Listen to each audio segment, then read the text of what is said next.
नमस्कार. मुरांबा मालिकेत आपण सगळेजण पाहत आहोत. रेवा ही चक्कर येण्याचे नाटक करते आणि खाली पडते. तेव्हा अक्षय ती सांगत असतो सगळ्यांना की आपण हिची सगळे टेस्ट करून घेऊ, म्हणजे आपल्याला कळेल खरंच ती प्रेग्नेंट आहे की नाही. पण घरातले सगळेजण त्याच्यावर विश्वास ठेवत नाही. आणि शशिकांत म्हणतो, त्या बिचाऱ्या मुलीवर तू किती अन्याय केला आहेस, बघ तिची काय अवस्था झाली आहे. तेव्हा अक्षय म्हणतो, तुम्हाला कधीपासून दुसऱ्यांच्या बाया बिचार वाटायला लागला? कधी घरातल्या बायकांना तर कधी एवढा जीव लावला नाही. नेहमीप्रमाणे मध्ये बोलतो, अरे ही खरं बोलतीये, तू का त्या रमा विश्वास ठेवतो? शशिकांतही भडकतो आणि म्हणतो की मला रेवावर विश्वास आहे, ती खरंच प्रेग्नेंट होती आणि तू तिच्यावर विश्वासघात केला. तेव्हा अक्षय सांगतो, तुम्हाला घरातल्या माणसांव्यतिरिक्त बाहेरच्यानं इतका विश्वास कसा? तुम्ही तिच्यावर विश्वास ठेवतात. अभि सांगायला लागतो की तू पण तिच्यावर विश्वास ठेव. पण अभिला नेहमीप्रमाणे अक्षय म्हणतो, आता मला तुला खरं सांगण्यासाठी धडपड करायची नाही. तुला जे काही वाटतंय ते खरं आहे तर ते खरं आहे. पण तू एकदा अनयशी बोल. अनय हा डॉक्टर आहे, त्याला सगळी गोष्टी माहिती आहे. तो तुला काहीतरी सल्ला देईलच, म्हणजे खरं खोटं तुला कळेल. आजीमध्ये बोलते तेव्हा आजीला सांगतो, आजी तू किती वाईट आहेस, माझ्या बायकोला तू 2 वेळा डिवोर्स पेपर पाठवलेस. तेव्हा शशिकांत म्हणतो, आम्ही तुला सांगतो आहे ना, तू रेवाशी लग्न कर, दे सोडून ह्या रमाचा नाद. आजीही मध्ये बोलते, ती पण सांगते तू ह्या रमाच्या नादी लागू नको, आपल्या रेवाशी लग्न कर, म्हणजे सगळा सुखी संसार होईल. आणि नेहमीप्रमाणे अक्षय सगळ्यांना सांगत असतो की शशिकांत मुकादम किती वाईट आहे, कसा बायांचा नाद त्याला होता. आत्तापर्यंत कितीतरी लफडे तुम्ही घरी आणली आणि कसे जुगार खेळलात, सगळे तुमचे काळे धंदे आम्हाला सगळ्यांना माहिती आहे, पण आम्ही कधी बोललो नाही. तेव्हा शशिकांत मुकादम जोरजोराने सगळ्यांवर चिडत असतो, अक्षयला रागवत असतो. अक्षयची बाजू घेण्यासाठी तेव्हा आनंददादामध्ये बोलतो. तेव्हा अक्षय सांगतो, तुला काही माहीत नसेल तर मी तुला सांगतो, आपल्या आईवरती याने कितीतरी अन्याय केला आहे. आईला मारला आहे, धमकवलं आहे, लहानपणापासून आपल्यालाही किती धमकवलं आहे. कशी भीती घालून आपल्या सगळ्यांना गप्प करून ठेवायचे घरामध्ये. सगळं माहीत असून सुद्धा तू त्यांची बाजू घेतोयस. तेव्हा शशिकांत म्हणतो, हो मारला असेल मी माझ्या बायकोला, मी पुरुष आहे, मी माझ्या बायकोला 2 फटके देऊ शकतो.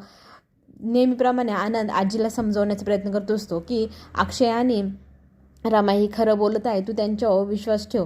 आणि त्याची बाबाही त्याच्या आईला सांगत असतात, आई अक्षय खरं बोलतो आहे, तू त्याच्यावर विश्वास ठेव. तेव्हा शशिकांत म्हणतो, तू मध्ये बोलायचं नाहीस. तेव्हा काका म्हणतात, मी माझ्या आईशी बोलत आहे, तिच्याशी बोलण्याचा मला अधिकार आहे, तू मला शिकवू नको.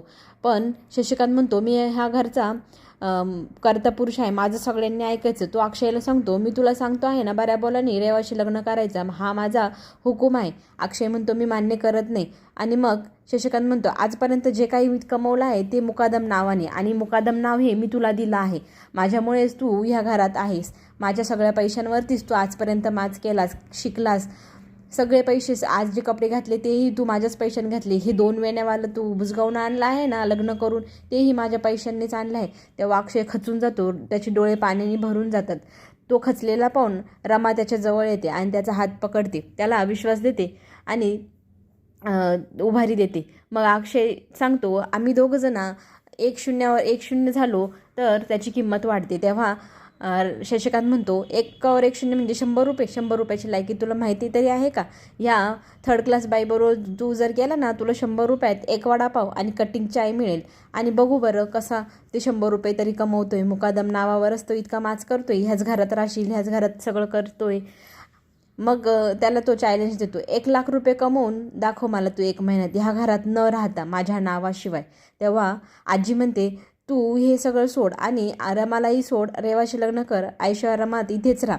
तेव्हा अक्षय म्हणतो, मला यांचं चॅलेंज मंजूर आहे. ह्या रेवाशी लग्न करण्यापेक्षा मी रमासोबत राहील, सुखी राहील. मी तिच्यासोबत निघून जातो. 1 लाख कमवण्याचं चॅलेंज घेऊन अक्षय तिथून निघून जातो. पण त्याला पुन्हा एक गोष्ट आठवते आणि तो रमाला सांगतो, मी आतमध्ये जाऊन पटकन येतो. रमा विचारते पण तो तिला सांगत नाही. तो म्हणतो, तू इथे थांब, मी आलोच. तो घरामध्ये जातो. घरातल्या सगळ्यांना आनंद होतो की हा वापस आला आहे.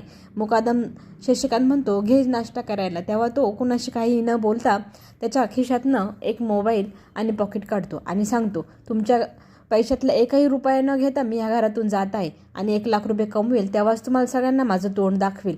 असं म्हणून तो घराबाहेर येतो, रमाचा हात पकडतो आणि निघतो 1 महिन्याच्या चॅलेंजसाठी. पुढे गेल्यानंतर त्याला चक्कर यायला लागते. त्याने नाश्ता केलेला नसतो. रमा एक वडापाववालीला म्हणते, आम्हाला एक देता का, माझ्या नवऱ्याला खूप चक्कर येत आहे.